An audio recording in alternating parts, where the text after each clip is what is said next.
Hey guys, welcome back to the channel. Today's video is going to be continuing our series that we've been doing quite a while now.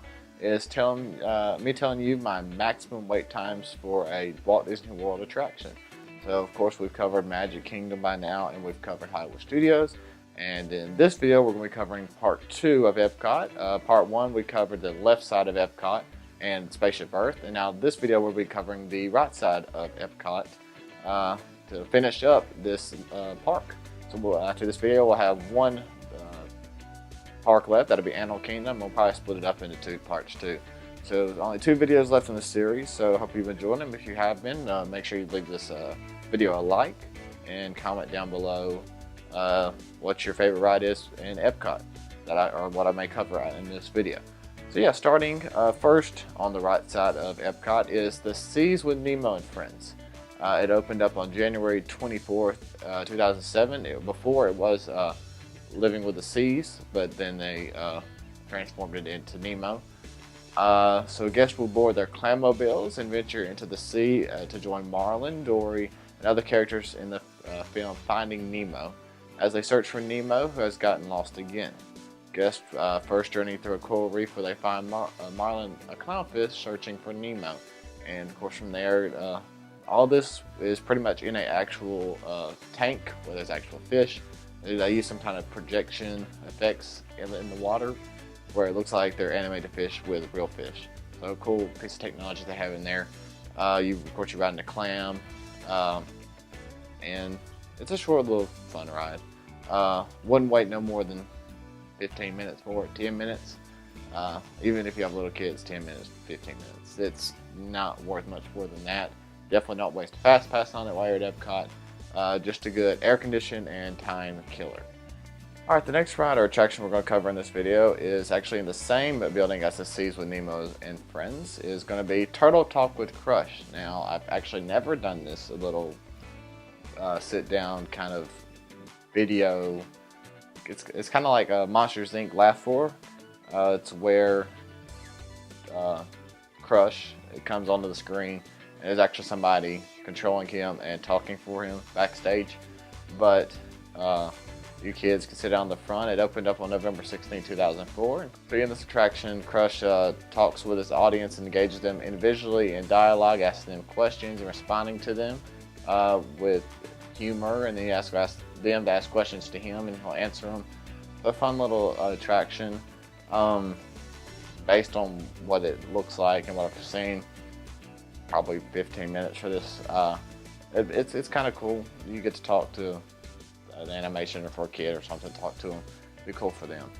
Alright, the next attraction in this video is going to be in the Land Pavilion. We're going to start with the Living with the Land.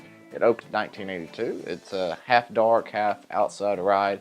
In the dark portion of the ride, it illustrates how the forces of nature shape the land and can appear destructive to us, but how it actually helps out the earth. And the second part of the attraction, it takes place in the land's living laboratory, which showcases ideas about the future of agriculture. So pretty much you ride in this boat where first you go through like the little like animatronic portion, kind of shows you how different things like rain and thunderstorms can help the land or earth. And then the second portion you actually go where Disney is growing plants and actually using these plants and vegetables and food in their parks in Epcot, and shows you how it all works. Cool way to see how they grow different plants with using different type of technology. It's, it's how it sounds. Wait about 5 minutes for it. It never has a wait for it. So just a good cool off attraction. That's definitely what you can call it. Alright, in the same pavilion, the land, you can move over to Soaring Around the World. Now, it first opened as Soarin', February 8, 2001, and this you would soar around California, and you would do different places in California. You would smell the orange fields and that kind of things, and you would end up at the very end of Disneyland. But in June, they reopened, June 17th, 2016, with Soaring Around the World. So now you go all these different places, China, Paris, Japan, those kind of places, and you get to soar around. I've heard complaints Disney didn't work very hard on it, so unless you're sitting in the dead center of this attraction,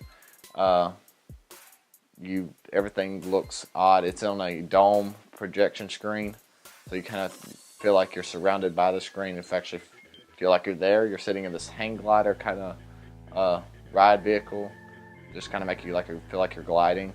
But in this one, you do end up landing in Epcot, so it makes it a little better than the landing at Disneyland. So it makes it a little more real, or feels more real. Anyway, moving on to our last and final attraction for this video, and for Epcot, is Journey into Imagination with Figment.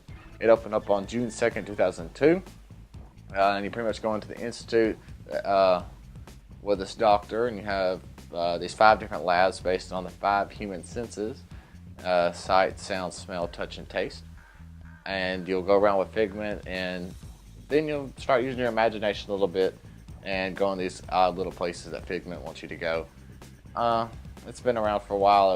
It's gone through many different phases. As an attraction, it's changed many different times.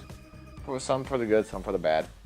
And now it's okay ride, not the greatest. Pretty much all these rides I've said, other than Soarin', is kind of a good waste time attraction waiting for the next fast pass, or if it's hot, cooling down, if it's cold, warming up kind of attractions for you to go on. Soarin' actually didn't tell you my wait time, so it's worth 60-65 minutes probably for that attraction. And for Journey in Imagination, 10 minutes maybe. That's all I would wait for it. No more than that. So yeah, that's going to do it for the Epcot now in our part 2 of this 2-part Epcot video of how long I would wait for each attraction in Walt Disney World. So yeah, that's going to do it for this video. Don't forget to subscribe to the channel and hit the bell so you're notified every time I post a video. I post every Friday around 2 o'clock Central. And next video, we'll be moving on to Animal Kingdom to finish up this series. So, like I said, like this video if you like this series, and comment down below, of course, your favorite ride that I may have mentioned in this video.